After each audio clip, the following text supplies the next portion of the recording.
मैं ये मान के चलता हूँ कि बुंदेलखंड ने हमारा अपना सदैव मान बढ़ाया, सम्मान बढ़ाया, गौरव बढ़ाया। ये इतिहास है, हर काल हर युग में पूरे देश के कुछ ही अंचल अपना सिर तान करके चाहे जितने कष्ट आए हमेशा खड़ा रहा। वो एकमात्र अंचल बुंदेलखंड है। एक टर्निंग पॉइंट था वो महाभारत का युद्ध, जिसमें हमारी भाषा का उपयोग किया गया। अश्वत्थामा हतो, अब हतो तो आया बुंदेलखंड से ही तो मैं सिर पर जोड़ रहा था उसका कि क्या है ये अश्वत्थामा बुंदेलखंड के थे कि भगवान कृष्ण ने पट्टी पढ़ाई वो बुंदेलखंड के थे। अपनी ओर से ये बहुत अच्छा बुंदेली समागम का अद्भुत, और आप चौधरी जी आप बधाई के पात्र हो।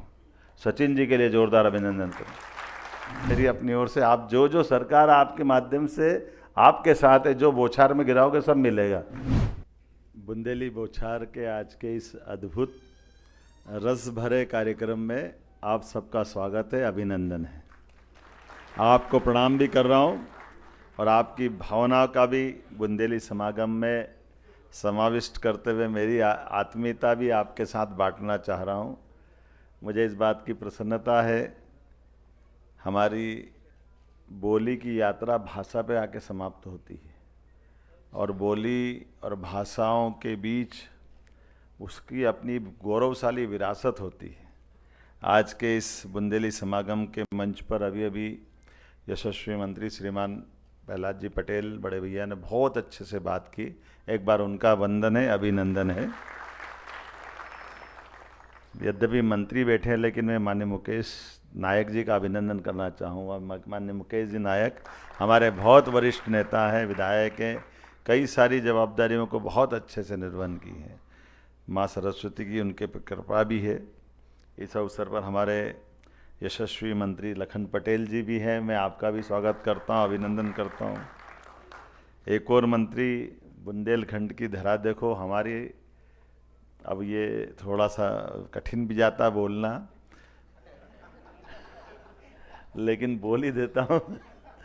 अब बुंदेलखंड को और क्या दो, धर्मेंद्र दे दिया, पूरी संस्कृति मंत्रालय दे दिया आप तो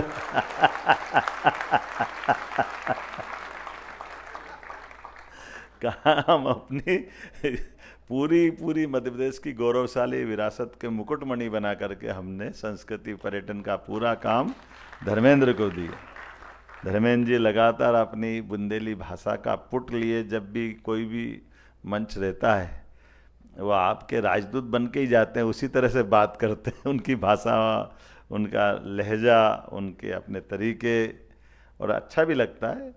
मीठी भाषा, बुंदेली भाषा, ये एक आनंद ही अलग आता है। इस अवसर पर मुझे अभी मालूम पड़ा, मुझे थोड़ी मालूम था कि भोपाल में भी आपने पर फैला लिए। बुंदेलखंड की बेटी, बुंदेलखंड की बहू, भोपाल की महापौर, देखो तो सही, चारों तरफ बचा ही नहीं है, कुछ बचा क्या। हमारे लिए सौभाग्य की बात है। किशन सूर्यवंशी जी नगर निगम के अध्यक्ष भी बैठे हैं। हाँ, मेरा विधानसभा पर ध्यान गया, प्रमुख सचिव भी आप ही के पास है, एपी सिंह साहब, विधानसभा के प्रमुख सचिव। हमारी सारी यात्रा, विचार यात्रा चुने हुए जनप्रतिनिधियों के बीच का जो मुख्य केंद्र होता है, आप उसके माननीय सचिव भी हैं और आपने क्रमशः अपने वर्तमान के दायित्व का निर्वहन करते क्रमशः धीरे धीरे करते हुए पूरी जगह बनाई। मुझे इस बात की प्रसन्नता। मंच पर ये तो हमारे अपने अलग अलग राजनीतिक दृष्टि से, प्रशासनिक दृष्टि से दायित्व वाले लोग हैं, लेकिन सच्चे अर्थों में सुमित से लगा करके हमारे सारे कलाकारों के लिए जोरदार अभिनंदन करें। ये परमात्मा की दया है। जब भाषा की, बोली की, विचार की बात होती है तो सत्ताओं में ताकत जरूर दिखती। प्रशासन में समस्या है कि प्रशासन हमेशा कॉम्प्रोमाइज करता है। जो जिधर जिस दिशा में धारा जाती है उस धारा में वो चलायमान होने के लिए रास्ते निकालता और अपनी बात को बैठता तो ऊंची कुर्सी पे है, लेकिन वो जैसा ऊंचा होता जाता है वैसा उसका मन थोड़ा सा बोलने में भी कठिन जाता है। काल के प्रवाह में हमारी ये सारी भाषाएं, बोलियों की जो खूबसूरती है, जब जब भी हमारे हाथ से सत्ता गई, सत्ता की व्यवस्थाएं गई, तो अब मुहावरे भी बन गए। हाथ कंगन को आरसी किया, पढ़े लिखे को फारसी किया। काका फारस ने काका आरसी। बुंदेलखंड से इसका कहाँ सिर पैर जोड़ोगे? आप तो बोलते हो ना, कितनी अच्छी भाषा बोलते। जिस भाषा में जब ये समय चला था, तो आपका बुंदेलखंड ने फिर झंडा हमारा बुलंद रखा था। इत जमुना उत नर्मदा, इत चंबल उत तोस, छत्रसाल के लड़न, छत्राल से लड़न को रहु न काऊ टोस। ये भाषा से जो बनाया गया बोली का मुहावरा, ये उस समय भी अपनी गौरव पताका ऊंची रखता, जो महाराजा छत्रसाल ने दुनिया के सामने लहरा के दिखाई। हमारी भौगोलिक सीमा बताते हुए जो 2 वाक्य में पूरी बात है। मैं अभी पूछ रहा था, माननीय तिवारी जी, मुकेश तिवारी जी बहुत अच्छे से अपनी भाषा के बारे में रख भी रहे थे। आप भी बॉम्बे से आए सीधे, है ना? जोरदार अभिनंदन करें इनका। मैंने कहा इस भाषा का पुराना इतिहास ढूंढो तो कहाँ जाके टिकता है। तो आगे तो बहुत होगा, लेकिन मेरे जो ध्यान में आया, हमने कहा वो ये दृश्य याद करें महाभारत वाला। तो महाभारत के दृश्य में बुंदेलखंड की बुंदेली भाषा दिखी मुझे, शायद आपको भी दिखेगी। एक टर्निंग पॉइंट था वो महाभारत का युद्ध, जिसमें हमारी भाषा का उपयोग किया गया। अश्वत्थामा हतो, अब हतो तो आया बुंदेलखंड से ही।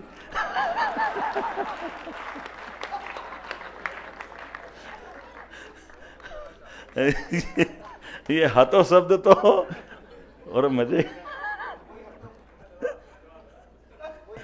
भाई हतो।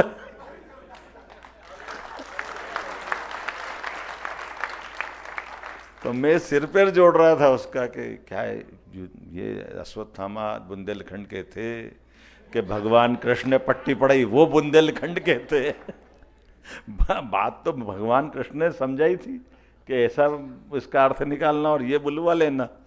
अब ये अलग बात है कि हम ये सब जाने कि अगर अश्वत्थामा, वो तो अमरता का वरदान लिए हुए थे, उनकी बड़ी अलग कहानी है। अगर मान के चलो कि वो अमर थे और वो युद्ध लड़ते ही रहते, तो ये 18 दिन में थोड़ी खत्म होता है क्या? तो बुंदेलखंड ने बचाया कि नहीं बचाया? अश्वत्थामा तो भाई साहब अच्छी व्याख्या करना आप अच्छे से, आप तो प्रवचन करते हो। मेरे को जितनी समझ में इतने वचन मैंने बोल दी, प्रवचन में आप बढ़ाना बात। तो वहां फिर इसका मतलब है कि बोला किसने, किसके मुंह से बुलवाया गया?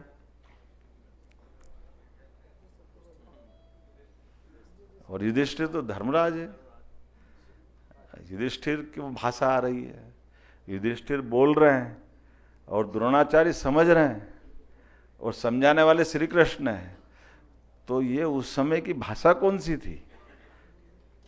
पूरा महाभारत बुंदेलखंड में तो आगे बचा क्या, बाहर कुछ बचा क्या? हमारी जो विशालता होगी बातों की, भाषा की, जो बोली की, उसकी जो अपनी खुशबू है। ऐसा कहते हैं ना 5100 साल से ज़्यादा समय हो गया अपना महाभारत के युद्ध का। अब तो हर एक चीज़ की कार्बन डेटिंग से आयु निकाल लेते हैं, तो वो आयु निकली है कि भेंट द्वारका भगवान कृष्ण की द्वारका डूबी है समुद्र में, तो 5100 साल से पुरानी उसकी उम्र है। तो अब अपनी अगर भाषा बोली की लड़ाई में अगर आपको अच्छा तर्क देना, तो महाभारत का भी मिल गया ना। मैंने कुछ बताया कि नहीं बताया, ध्यान में आ गया? मुझे इस बात की, तो इस तरह से मैं भी आपकी वकालत कर रहा हूँ, मेरी बात समझते जाना। अपनी ओर से ये बहुत अच्छा बुंदेली समागम का अद्भुत, और आप चौधरी जी, आप बधाई के पात्र हो। सचिन जी के लिए जोरदार अभिनंदन करें।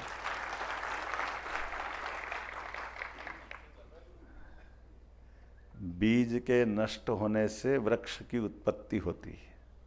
अपने आप को उनने जो प्रारंभ में बताया कि मैं जब आगे बढ़ा तो मेरा जो जिस तरह से अभी तक पहचान थी, जो व्यवस्था थी, वो सब समाप्त हुई। लेकिन ये प्रकृति की लीला है कि बीज के नष्ट होने से ही प्रकृति नए रूप में, नए संचार के नाते देती है। आपका संकल्प पूरा हुआ, आपको भी बधाई देना चाहूँगा।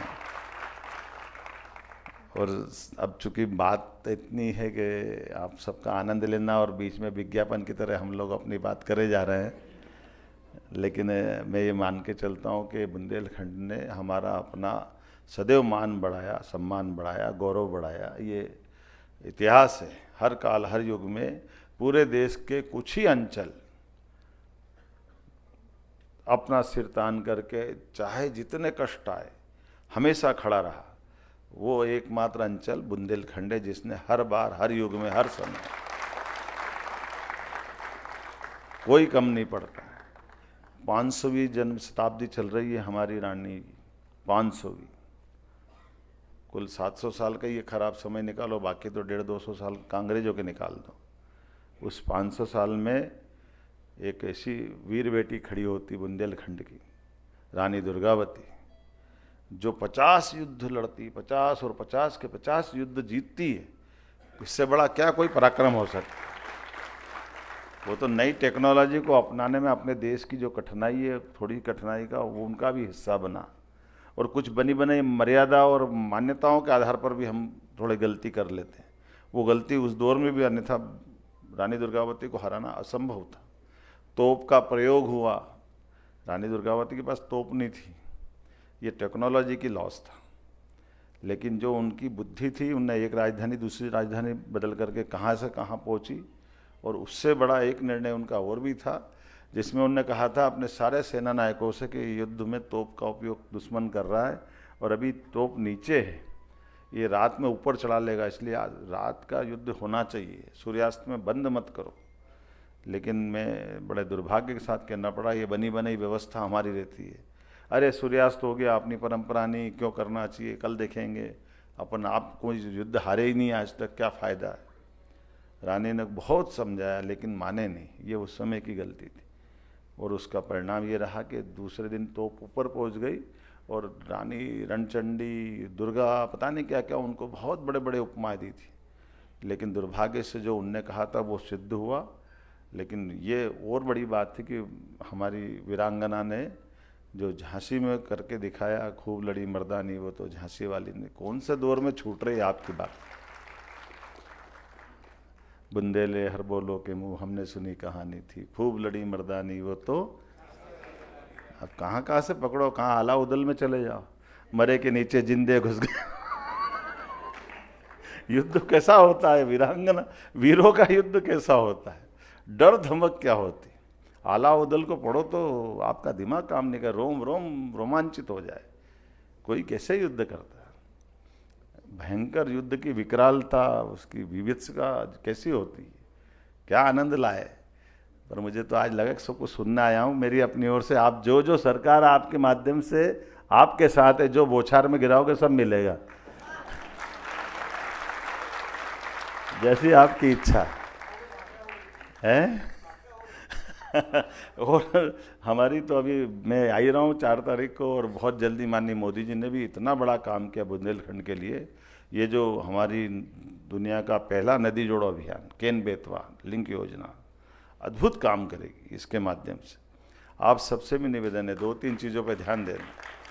किसी कारण से अपना गांव घर छोड़ करके ज़मीन जायदाद बेच के जाना चाह रहे हो तो मत जाइएगा, वहीं रहिएगा। आने वाला समय पंजाब हरियाणा को पीछे छोड़ेगा बुंदेलखंड हमारा, इतना सब प्रकार से लबालब होने वाला है, इतना प्रकार से बदलेगा। बहुत कष्ट देखे पानी के अभाव में, लेकिन अब पानी जब मिलेगा तो पूरी कल्चर बदलेगा, कई सारी चीज़ें बदलेगी। और मैं उम्मीद करता हूँ कि क्या बुंदेलखंड, क्या मालवा, सब में परमात्मा की दया से इधर पार्वती, काली सिंध, चंबल, ग्वालियर से लगा करके आगर तक का पूरा बेल्ट, ये पूरा क्षेत्र जैसे नर्मदा घाटी के कारण से पूरा निमाड़ बदल गया है, ये बाकी भी बदलने वाला है। और बचा कुचा हम सब तो आप सब साथ में है ही सही। मेरी अपनी ओर से इस बहुत अच्छे आयोजन की बधाई, बहुत बहुत धन्यवाद। Shri Krishna university Chhatarpur, the high tech university in central India. Bundelkhand के लिए गौरव की बात है कि अब छतरपुर में हम आपको देंगे विश्व स्तरीय एजुकेशन सिस्टम और वर्ल्ड क्लास इंफ्रास्ट्रक्चर। कोरोना जैसी महामारी के दौर में अब महानगरों की भीड़ भाड़ अत्यधिक खर्च से बचे तथा अपने घर एवं अपने शहर में रहकर ही विश्व स्तरीय रोजगार उन्मुखी शिक्षा को प्राप्त करें और महानगरों में होने वाली परेशानी से बचे, क्योंकि कोरोना ने हमें सिखा दिया है कि हम महानगरों में सुरक्षित हैं या अपने शहर और घर में। इसीलिए श्री कृष्णा विश्वविद्यालय आपको देगा राष्ट्रीय शिक्षा नीति 2020 के अनुसार तैयार पाठ्यक्रम और कोर्स में प्रवेश के अवसर।